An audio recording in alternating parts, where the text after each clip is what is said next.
I remember the first day, Harry and I were supposed to meet at 9 o'clock, and I know they didn't start until about 10.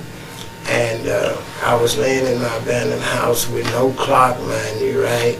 And it was no light in there because, you know, it was boarded up. And I thought I'd overslept. And I woke up real quick, and I went to our agreed-upon destination. And I was a little bit late, but Harry was riding around the neighborhood looking for me. And so he took me to my first treatment program, gave me some cigarettes, and gave me a word of encouragement. And he took me there. And for one of the first times I felt alone, you know, and I had a somewhat of a medical tragedy there because I had been using for so long. I was 56 years old. My vital signs were so weak until they had to rush me to the hospital on my first day because I went out. And immediately after I got out, I didn't know what to do, so I came right back to what I call my home, the 8 blocks radius of where I used. And Harry didn't tell me I'd failed. He just encouraged me to just keep on doing whatever my heart told me to do, and finally told me to try it again. And because he didn't reject me, what I did is I came right back to him, and he called these people again, and there I was, but this time I stayed. And I remember they had to use some experimental medication on me because I was in such bad condition.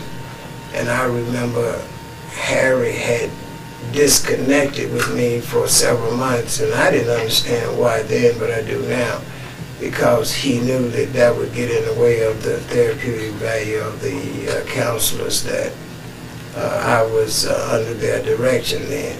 And I remember when I saw him again, so much later, and I really didn't know how much I appreciated, you know, until I saw him that next day.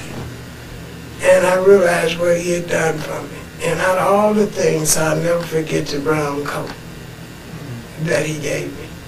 And, you know, my life has changed so much as a result of this process, you know.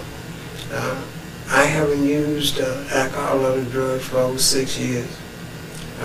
I'm a committed, constant advocate of helping other people find what I was so blessed to find. And my attitude is always meet people where they are, because I know it works, because it worked for me. I'll always be beholden to the process of meeting people where they are, because if they hadn't, I would have ran.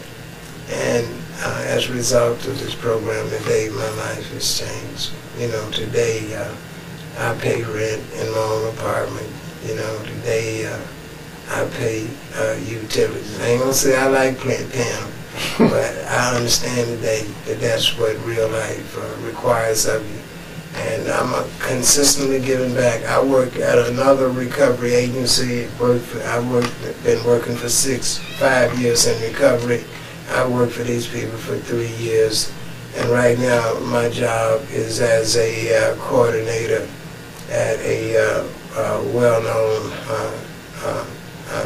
service center, and I'm the coordinator of a gateway program where I'm responsible for 21 men and finding places for those men to change their lives. And that's what I do.